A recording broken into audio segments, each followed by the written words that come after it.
dreams. Escape injury and you run and then you find yourself swimming. And the moment I crawl out of bed, they disappear. It can be crazy sometimes. They are all about us. And when we pay attention to them,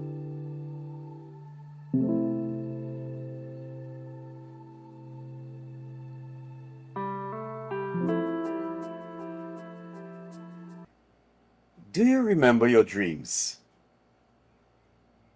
I'm sure you would say to me, well, I remember them when they are in fact happening. And the moment I crawl out of bed, they disappear. And you're saying, I wish I remembered. Sometimes it's a wonderful dream, a great experience. And other times it's horrible. You are in the plane and then the plane crashes and then you somehow escape injury and you run and then you find yourself swimming and then you are in a restaurant having coffee. Your dream can be crazy sometimes. Why do dreams come across that way? Why are dreams so strangely odd? The thing is, the dream is a field of unconscious processes. The dream is all the stuff that's repressed stays in your unconscious pool, you might say. When we sleep,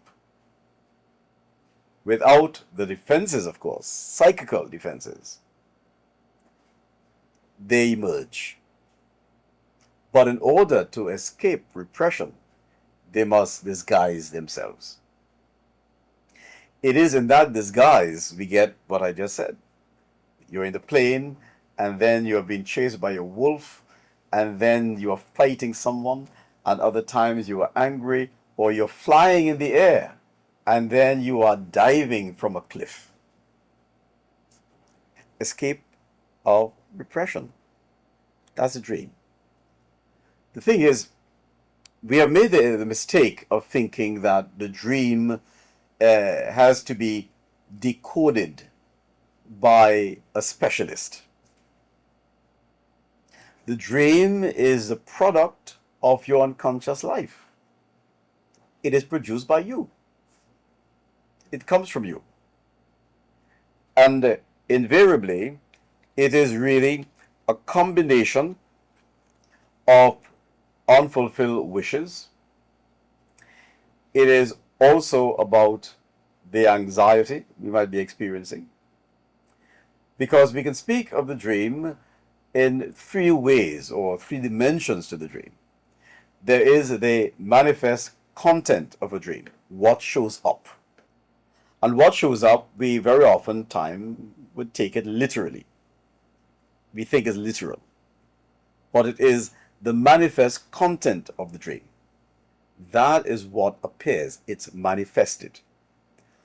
And often we think of it literally. So we think the cat is the cat. We think the horse is the horse. It's literal.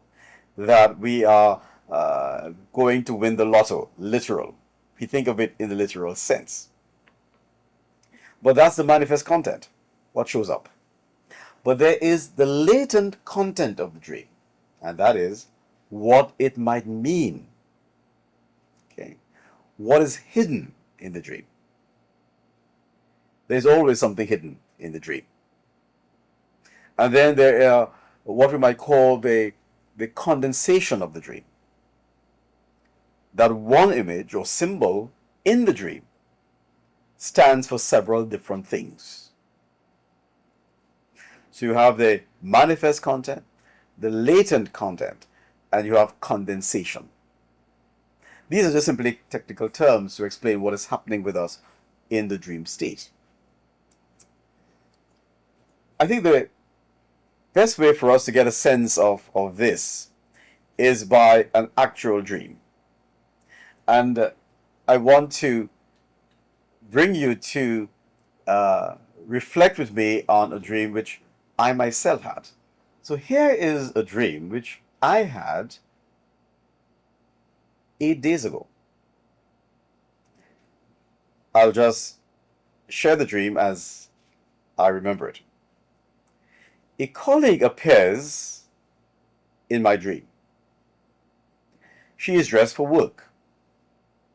Her work clothing is bright and colorful. She looks at me with a broad smile, welcoming, I would say, at ease. The context is one of an open space. It seemed bright, the sun seemed to be shining, and I am very casual. But there is a sense in me while I am in the dream, a sense of discomfort. Seemingly, my colleague wants to engage in talk, light conversation, but I seem to be resisting it. I'm speaking, but in the process of speech, I'm thus not feeling right. And that's a dream. Very simple. We call that a dream fragment. What is that about? The great psychoanalyst Sigmund Freud said that the dream is the royal road to the unconscious. The dream is a royal road to the unconscious. The unconscious is a reservoir of repressed thoughts, I mentioned, memories, and wishes. The dream represents desires or shame. Let me just for a moment move through my own dream. Remember, the best interpreter of the dream is the dreamer. The residue of the day is present. I was supposed to be at a meeting which I could not attend. The thing is, this meeting had been planned over a period of time. We have had 2 or 3 of these meetings, and now there was supposed to be a 4th. I was not feeling up to it because we are meeting to deal with something which will occur later in the year. I felt embarrassed to speak to my colleague about it because she wants to get on with the plans. Now, all this is in the context of real life experiences. So what appears in the dream, she is casual, she is welcoming, I am speaking with her, but in the dream I'm embarrassed. She wants to engage. I want to disengage. So, what is this saying about me? First of all, I felt that it may have been unprofessional of me to have not attended the meeting. Or I may have set very high standards for myself, and in this particular case, I function beneath those standards.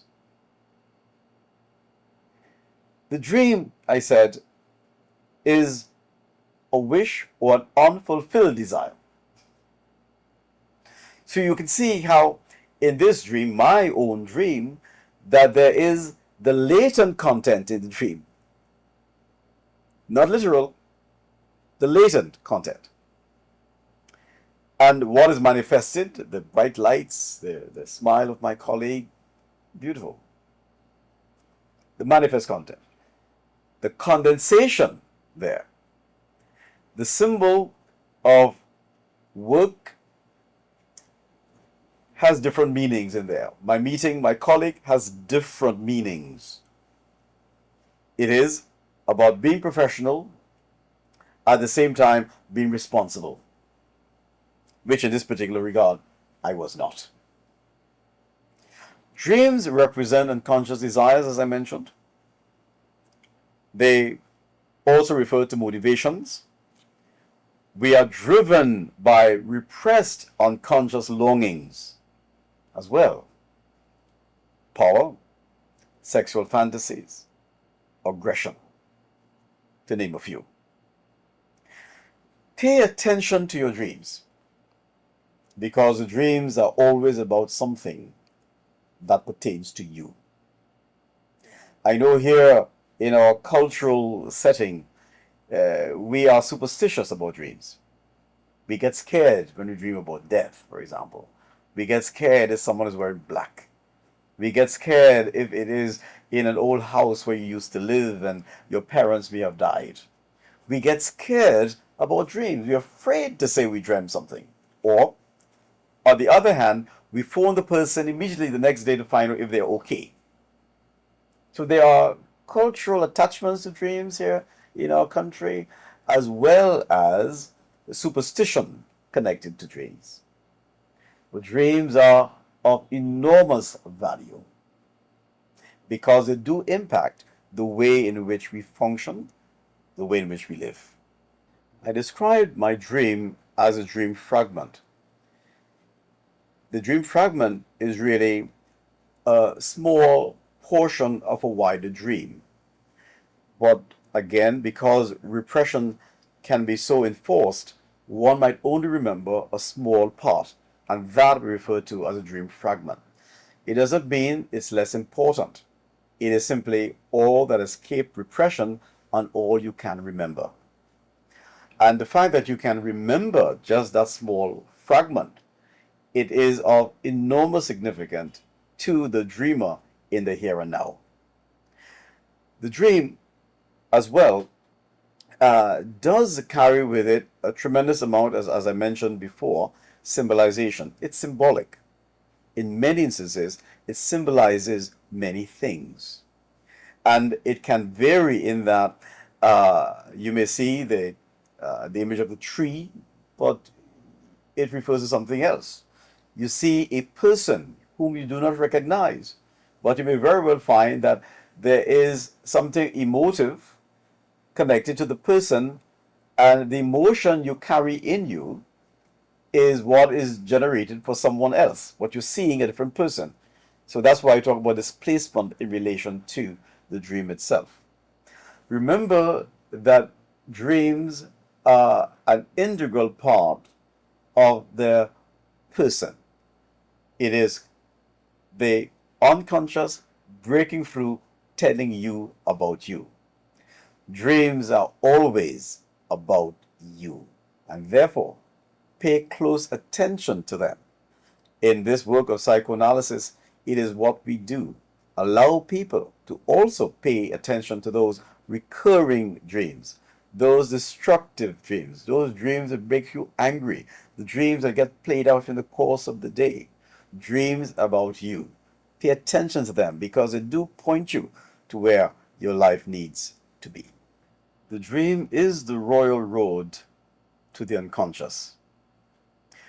We ought not to be afraid of it because the dream does give tremendous orientation to where we are as individuals.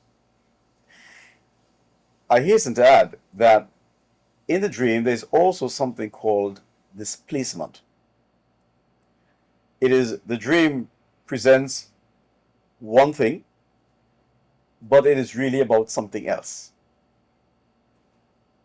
In my case, with the dream I accounted, it was relaxed, casual, engaging in the dream. But it is actually the opposite in real life, because I was embarrassed, I was ashamed. So the dream presents a glowing sunshine evening, which is the opposite to the experience. So sometimes it is the opposite. I'm saying all this because the dream work is also about some kind of censorship. Things we cannot do, we cannot say, they show up in the dream. And so, remember, in psychoanalysis, there are few ways in which we access unconscious processes. First is through speech, and those statements we make because the speech cannot capture everything. We have the breaking through of the unconscious. The second access to unconscious life, the waking thought, the thing which pops into your head as you drive along the street, the ways in which you are totally calm and suddenly you remember someone way back.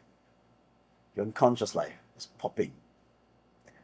In the psychoanalytic process then, what happens is we pay attention to all these, because all these things in reality and our very vibrant unconscious life, they are all about us. And when we pay attention to them, allows us to lead much better lives.